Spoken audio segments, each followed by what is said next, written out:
Hey, welcome back to another episode from Life for Living Well.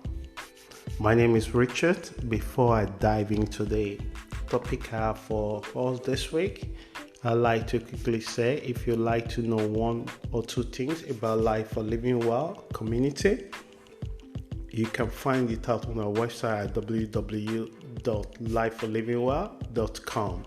And if you also like to send me a request or you like to add a feedback to any of our podcasts, you can use contact us form and we will get back to you as soon as possible.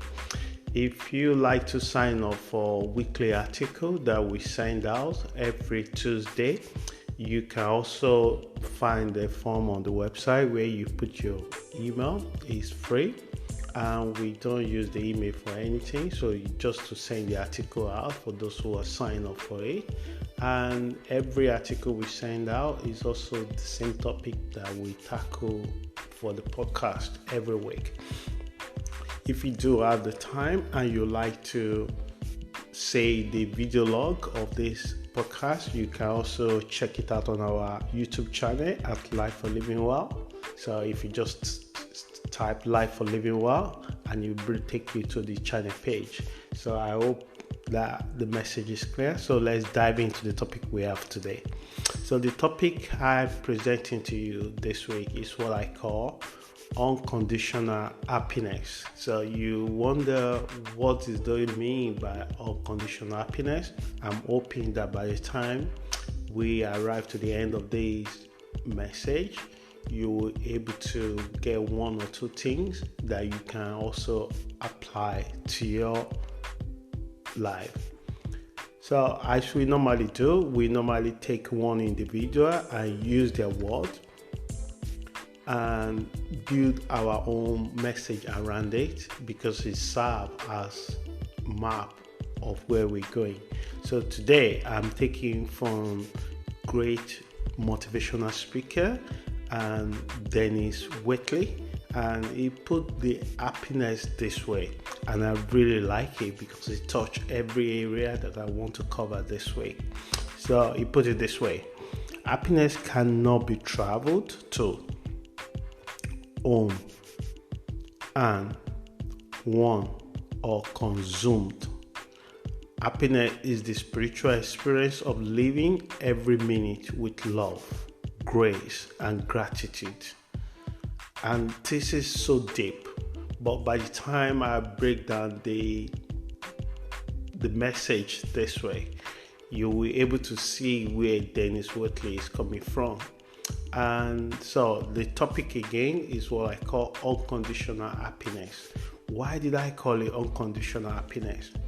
As the world is growing, as the world today, we all know that happiness that majority of people know is very fleeting. You feel happy this morning, by the afternoon come, you become very sad.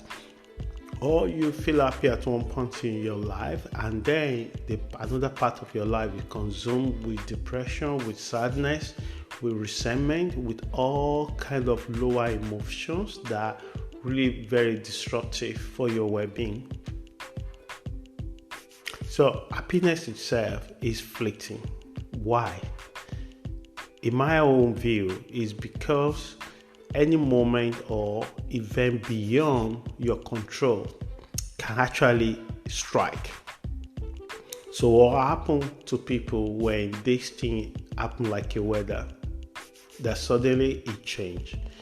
What happens is many people build their self-worth on what they have achieved. So there is a particular common language in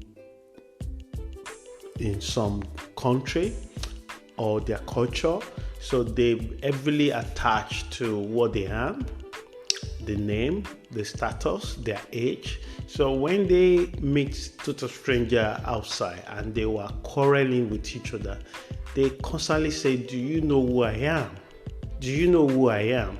So what they're actually saying to this person is that I have money, I have people work for me, and they never look up or they never look down at me, but I tell them to jump, they jump. How dare you challenging me? Because they define themselves with the status, with the material thing that they possess. And being happy is not something you could actually say you possess it. Because the moment you possess it, you also bound to lose it. And if you take the thing that make you feel happy, if they take it away from you, you're bound to be unhappy because your happiness is dependent on that. So if you're kind of person that your happiness depends on your business being successful, what happens when your business go through the turbulent times? Being happy at that moment is still a choice, but many people don't say it that way. And that is where this podcast is coming from, to open our eyes, to expand, to let us question what we define happiness. So what happens when you lose all these material things or status, maybe family?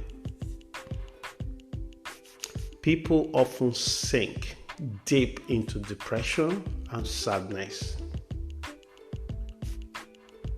So the kind of happiness the world knows is conditional, and as a result is fleeting and easily disrupted by external forces. So the way people often define happiness is because of what they think they earn or consume, or ability to travel, or resources to buy what you want. That helps, but your happiness cannot solely be based on that, because any of those things you can also lose them. In as much that death can come anytime, because no matter how long you live long here, you won't be here forever.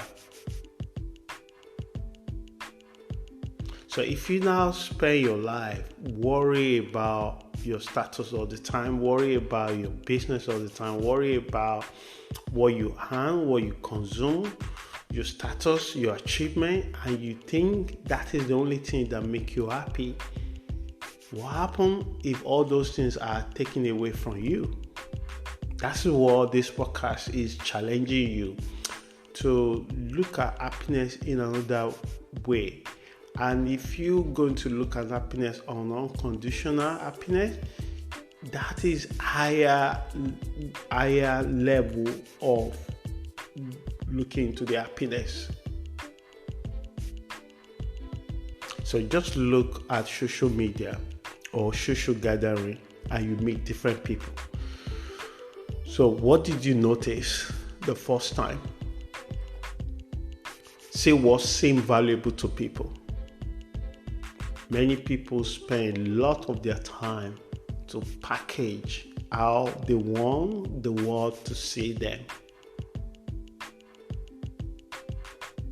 So what happened to those who do not live up to the expectations?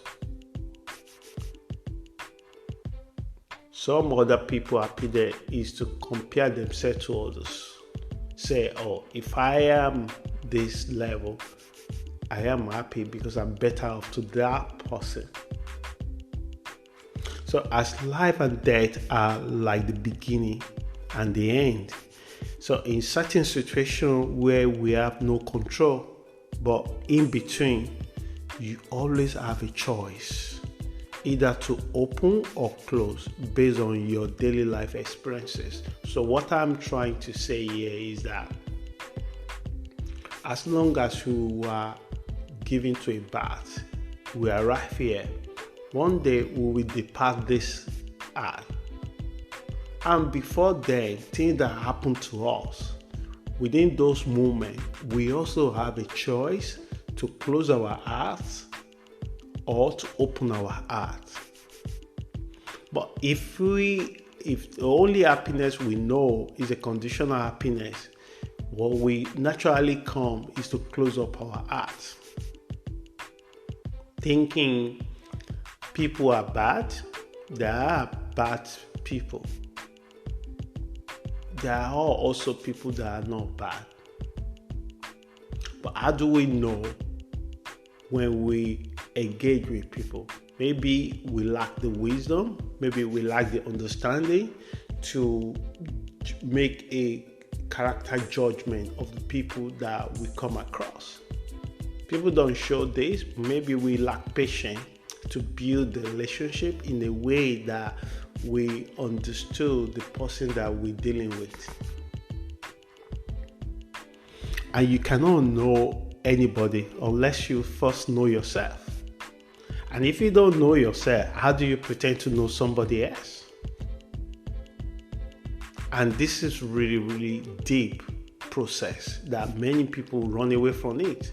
So they're looking for a shortcut for everything. Shortcut to live life. Shortcut to be a person they are not. So they put image, they put flourishing, they put Photoshop into it just to present something that they want to be. Someone once said, don't talk or look for a good person, become one. That's why a lot of people don't want to, because of the work that require to become one. So they look for shortcut. They package themselves, they present themselves, they say the right thing. And you hear what they say, they are so convincing, and then you fall for it. But when we talk about unconditional happiness, what we are saying is, in as much death and life exist, does it really worth it to be sad for the rest of our life? Because we don't have a choice with things that will happen. But the only choice we have is how we act and react to it. And choosing unconditional happiness is a choice. But it's not a choice that is so easy to follow. Because how could you tell someone that the business that they put 40 years of their life to build suddenly just disappear? And they look back and they look at it and they still remain happy with their life. It's really tough because this is not the way we are raised or brought up, even the way the work is working. You only recognize in the world, compensate in the world based on what you can achieve. What happens if you cannot achieve anything? They will look down at you. That is still outside of you. But living unconditional happiness is something you build within you and make you more experience life into the highest spiritual form. People do tend to question, how do I know when I've arrived to the level of enlightenment? I say, even if you still arrive to the level of enlightenment, you will still experience disappointment. You will still experience frustration. You will still experience even depression. Why? Because you will still interacting with other people. But what will change for you at that time, you're becoming unconditional. You are no longer conditional to the outcome of a thing. And that takes practice. It's not something that happens because somebody say it or because you think it. Personally, I'm still working on what I'm talking to you right now. Because it's really hard when you love someone, when you lost loved one. But what is sad is to perpetually sad for the rest of your life when you don't know when to let go of that pain, when it's ready to release it. If you chose happiness as your virtues, if you chose unconditional happiness as a way of life for you, it is impossible for you to perpetually depressed, perpetually sad, perpetually resentful about anything.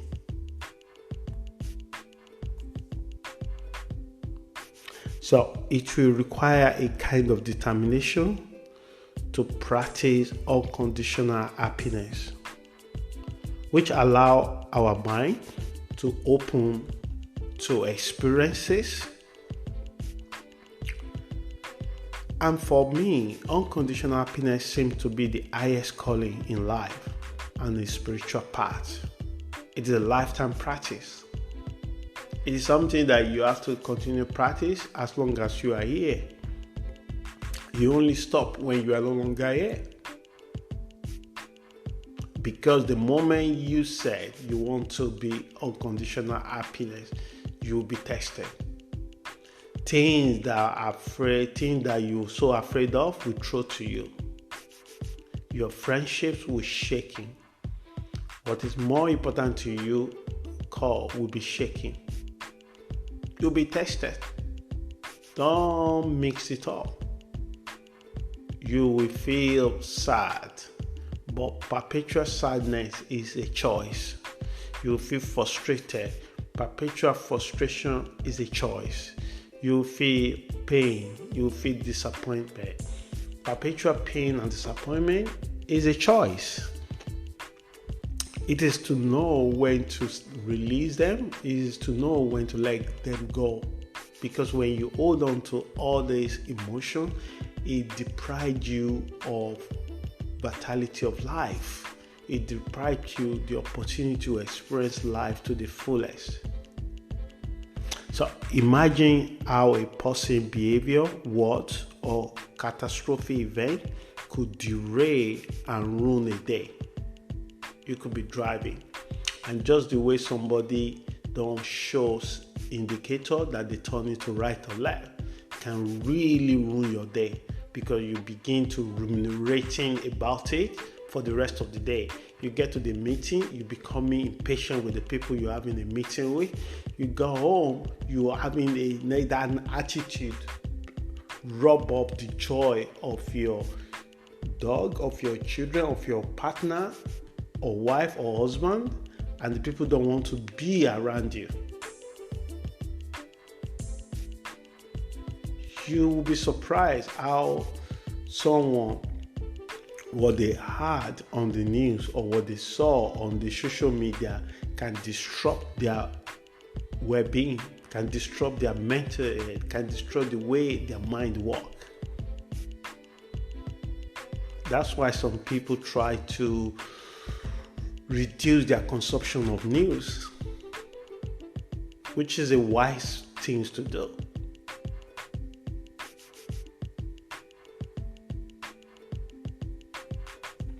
So, what is the purpose of life? I ask. So the fact and the truth are that one day you won't be here again. But when you are here, how would you like to express life? That's the question I always ask people. So what good does it serve to become miserable?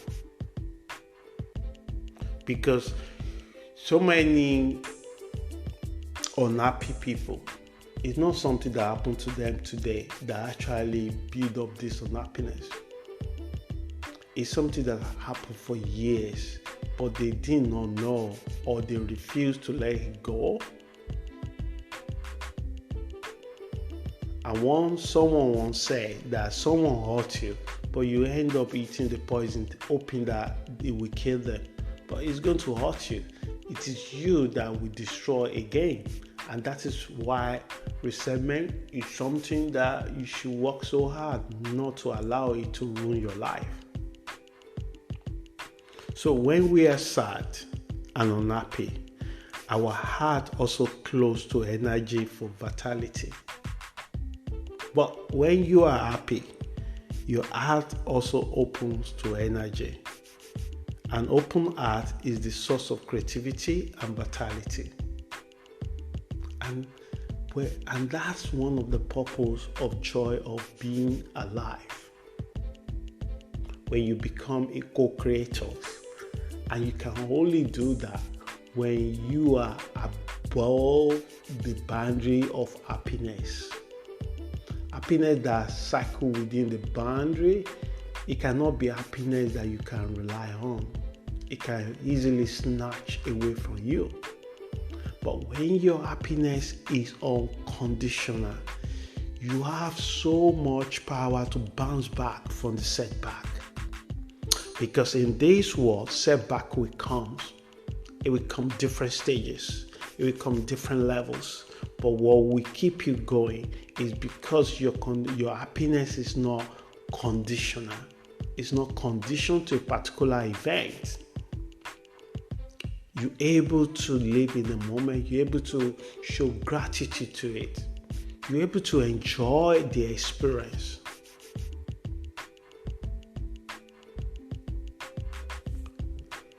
There is a proverb, a part of the world that says that if you put 20 children together, they can never be a friend for 20 years. To an extent, that is true. Because so many things will happen in the life of those 20 children. They might change the area, they might change the school. Some of them are even late. The parents might break up and the children might be taken to different parts of the city or country or world. So, I'm encouraging you this way. Think and consider to practice unconditional happiness. We know the benefit of an open heart. Apart from the spiritual growth, love creates a divine connection to our being. An increase in energy will also increase your productivity rather than tiredness and lack of focus. So when your heart is open and you already build or working or practicing unconditional happiness, you will swim in creativity that engages your mind. Unconditional happiness is a lifetime goal and practice. It's not something you could achieve or build for a day, because by nature, our happiness is conditional. And this happiness is very fleeting. That's why somebody could be happy in the morning and remain sad all afternoon just because the news that arrived for them, or the word somebody spoke, or the way somebody dressed. So many things could make somebody unhappy. So I want to encourage you to consider it. It requires determination regardless of what will happen to us. So if you are not in that position right now, that's fine. But now you know, think about it. Give it a try. It was not going to always guarantee perpetual happiness because it doesn't really exist. But what we guarantee is that your own happiness is not attached or conditioned to a particular thing. Especially most things that's outside of you. And most happiness people experience is outside of them. And anything outside of you can easily be taken away from you. I hope this message helps someone. Until we meet again next week, please stay safe and have a wonderful week. Ciao.